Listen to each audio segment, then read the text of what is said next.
Lu kira lu orang baik, dan lu pikir semua teman-teman lu, keluarga lu, juga orang-orang yang bermoral. Tapi coba jawab pertanyaan ini dan kita lihat apakah lu emang bermoral atau tidak. Bayangin lu lagi OTW kerja. Terus pas lagi OTW, lu ngelihat ada anak kecil tenggelam di kolam. Kalau misalnya lu biarin, anak itu bakal tenggelam. Dan kalau misalnya lu bantu, lu bakal kebasahan nih bajunya. Kolamnya dangkal dan lu yakin lu pasti bisa nolongin dia. Apakah lu punya kewajiban untuk bantuin anak itu? Terus lu bilang, oh iya gampang dong, pasti gue bantuin kok, gue orang baik. Mana mungkin gue biarin seorang anak bisa meninggal. Terus misalnya baju lu basah, terus lu telat datang kerja. Ya menurut lu juga itu gak apa-apa, karena nyawa seorang anak itu lebih penting daripada baju yang basah. Oke, sampai sini lu ngerasa lu orang baik. Oke, sekarang lanjut ke skenario kedua. Misalnya pas lu lagi jalan, pas lu lihat anak itu, ternyata banyak juga orang yang lagi lewat di sana. Tapi orang-orang yang jalan tuh lewat sana juga nggak bantuin. Apakah lu tetap punya kewajiban moral untuk bantuin anak itu? Walaupun sebenarnya banyak juga orang lain yang lewat dan mereka nggak bantu. Hampir pasti lu jawab, iya lu tetap berkewajiban moral. Karena fakta bahwa ada orang lain yang lewat juga nggak menghilangkan kewajiban itu karena orang lain juga nggak bantu. Oke, sampai sekarang lu masih ngerasa lu orang baik. Dan izinkan gue untuk melanjutkan ke skenario 3. Kalau misalnya sampai sekarang lu ngerasa bosan dan lu ngerasa orang baik, sabar dulu, tunggu dulu, gue belum sampai ke poin inti gue. Sekarang kita lanjut dulu ke skenario-skenario selanjutnya. Untuk skenario 3, bedanya lu gak tahu pasti apakah effort lu tuh bakal berhasil atau tidak. Mungkin meskipun lu lari ke sana, lu takut bahwa anak itu keburu kehabisan nafas. Jadi ada ketidakpastian di sini. Dan dari ketidakpastian itu, apakah hal tersebut menghilangkan kewajiban moral lu atau sama aja lu masih berkewajiban moral untuk at least mencoba untuk menolong anak itu? Rasanya common sense untuk kita jawab iya meskipun hasilnya itu tidak pasti. Karena kalau kita biarin, anak itu lebih besar kemungkinannya untuk tetap tenggelam. Dan kalau kita bantuin ada chance yang besar untuk anak itu bisa terbantu. Jadi apakah effort lo bakal menolong atau enggak, itu enggak mengubah bahwa lo tetap berkewajiban moral untuk bantu anak itu. Oke, sekarang lanjut ke variasi selanjutnya. Dan gue harap lo bersabar karena setiap variasi dari pertanyaan gue tuh penting untuk menjelaskan poin gue. Kalau misalnya lo OTW-nya tuh naik sepeda, terus kalau misalnya lo taruh dulu sepedanya, itu kemungkinan besar bakal ada yang nyolong. Karena daerahnya gak aman, banyak maling di sana. Gak bakal keburu kalau misalnya lu berusaha kunci dulu sepedanya. Sepedanya sepeda tua, lu gak terlalu peduli sama sepeda itu dan lu punya sepeda lain. Apakah fakta bahwa sepeda tua lu yang gak terlalu lu peduliin juga itu ada kemungkinan untuk hilang, menghilangkan kewajiban lu untuk membantu anak kecil itu? Kalau misalnya menurut lu nyawa seorang anak kecil itu lebih penting daripada sepeda tua lu, berarti lu bakal jawab iya bahwa lu berkewajiban moral untuk bantu anak itu. Skenario selanjutnya. Kalau misalnya minggu lalu lu udah nolongin anak yang tenggelam di kolam kecil itu. Sekarang lu ngeliat lagi bahwa ada yang tenggelam lagi di kolam itu.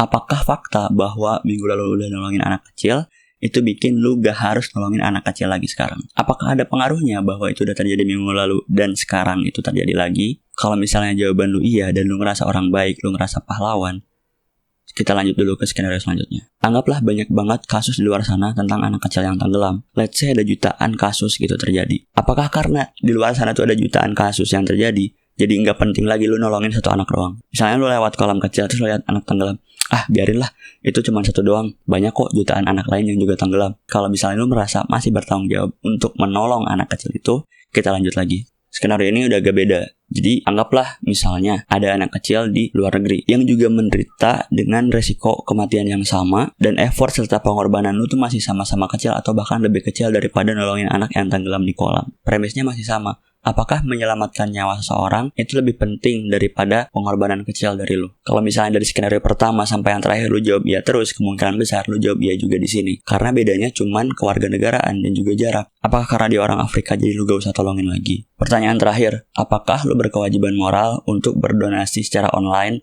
di situs-situs online kayak kitabisa.com membantu menyelamatkan nyawa seorang dengan biaya yang kecil, misalnya biaya segelas kopi, atau misalnya lu gak beli baju baru, atau lu gak usah beli Shopee Food dan masak sendiri di rumah? Apakah lu berkewajiban moral untuk bantu? Apa bedanya lu mengorbankan hal kecil seperti segelas kopi untuk bantu nyawa orang dengan bantuin anak yang tenggelam di depan mata lu? Pengorbanannya sama-sama kecil dan yang lu selamatkan itu sama-sama nyawa. Kapan lu terakhir donasi? Oke, makasih karena lu udah sabar sampai sini. Dan sekarang gue bakal masuk pembahasannya kenapa gue nanya semua skenario itu. Dan kita lihat apakah lo orang yang bermoral atau tidak.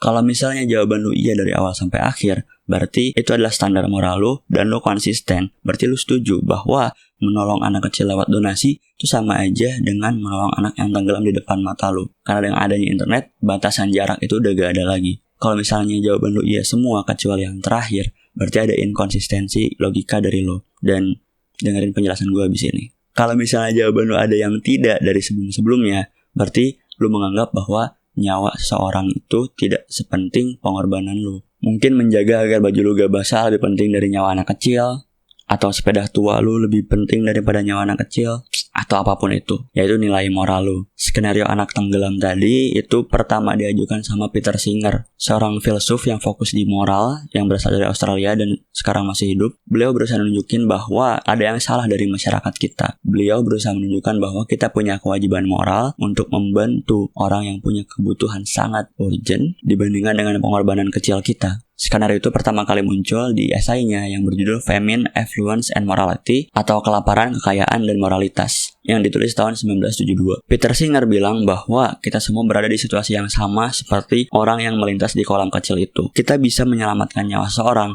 dengan biaya yang kecil, dengan biaya segelas kopi, sebuah kaos, atau sekali GoFood. Kita bahas dari skenario variasi pertama bahwa udah aja lu lewat ke sana, ke kolam itu, terus lu lihat ada anak kecil. Lu bisa nyelamatin nyawa anak itu dengan pengorbanannya cuman basahin baju lu dan telat ke kerjaan. Kalau lu menjawab iya untuk pertanyaan ini, berarti lu menerima prinsip bahwa nolong nyawa seorang itu wajib secara moral kalau misalnya pengorbanan itu tuh kecil dibandingkan nyawa orang itu. Kalau kita ambil prinsip ini dan kita terapkan di dunia kita sekarang, berarti kita selalu berkewajiban moral setiap saat untuk bantuin seseorang di luar sana menyelamatkan nyawanya. Karena caranya selalu mudah dan pengorbanannya cukup kecil. Terus kenapa kita jarang banget donasi online? Kenapa orang yang donasi itu dianggap dermawan? Bukan dianggap ya udah itu emang kewajiban. Kita nggak pernah menganggap bahwa orang yang mewah-mewahan itu tidak bermoral. Kita menganggap mereka keren. Banyak sekali argumen di luar sana tentang mengapa orang itu tidak mau donasi online. Dan variasi-variasi dari skenario 2 seterusnya itu berusaha untuk menjelaskan bahwa kita tetap berkewajiban. Variasi skenario 2 dan seterusnya itu nggak ada di esai aslinya Peter Singer. Tapi ini dimodifikasi sama orang-orang yang berusaha menyebarluaskan ajakan dari Peter Singer ini.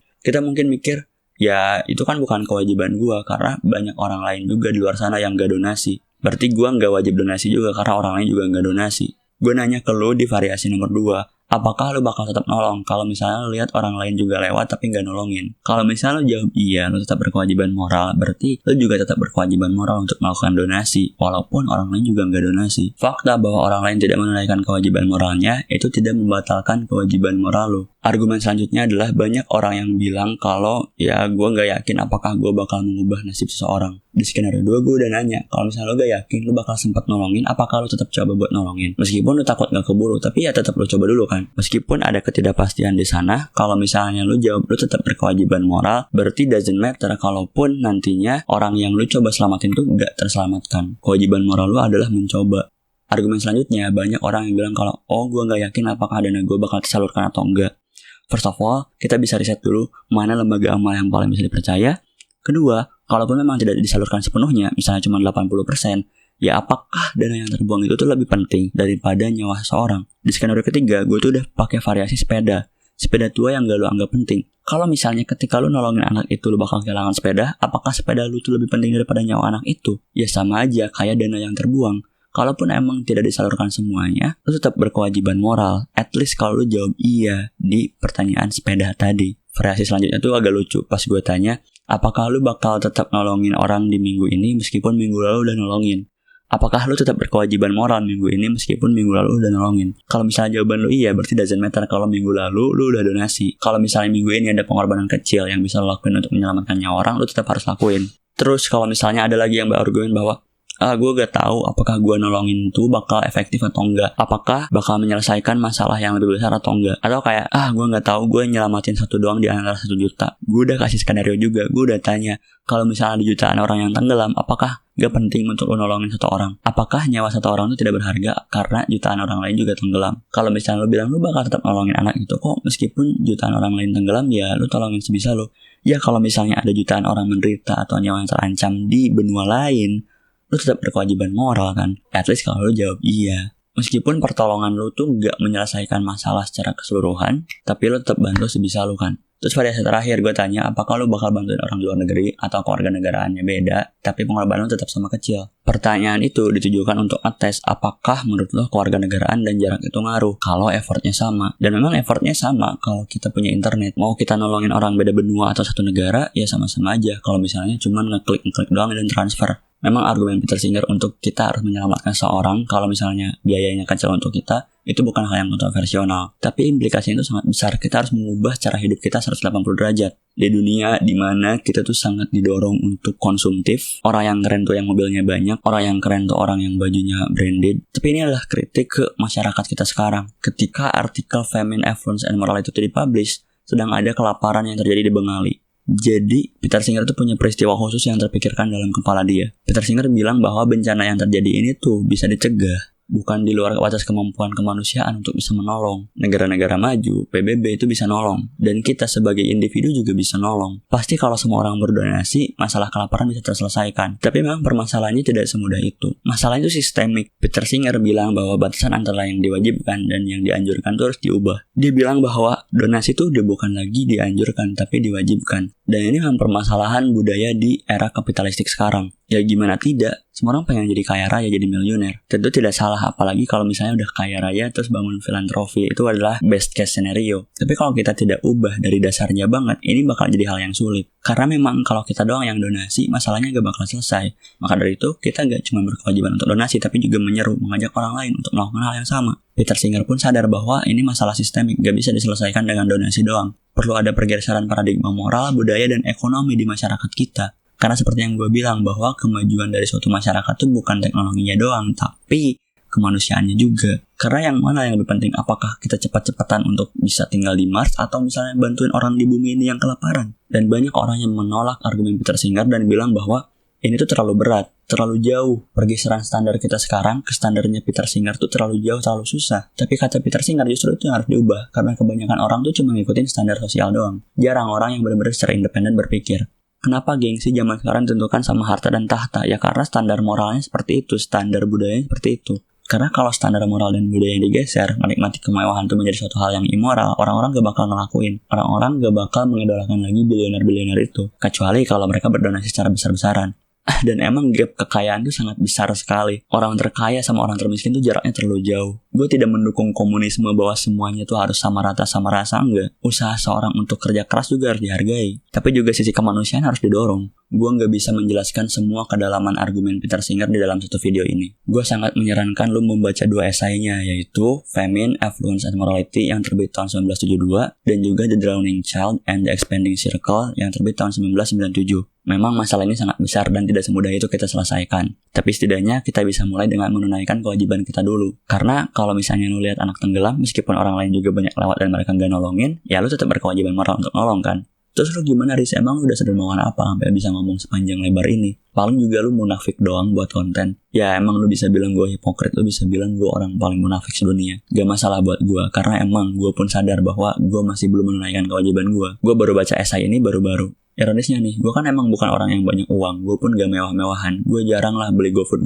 kayak gitu. Tapi kebetulan banget nih gue lagi order Shopee Food. Pas gue makan, gue nemu artikel ini dan gue baca, gue ngerasa bersalah banget, gue ngerasa berdosa banget. Dan di sana gue mulai berpikir bagaimana gue mengubah standar hidup gue 180 derajat. Gue masih harus belajar banyak, gue orang berdosa banyak banget, gue bukan orang suci. Jadi lu gak ada perlu ngerasa digurui sama gue karena gue juga immoral. Banyak banget yang perlu gue perbaiki dari moral gue dan gue baru mulai sekarang. Tapi gue harap kita bisa mulai bareng-bareng.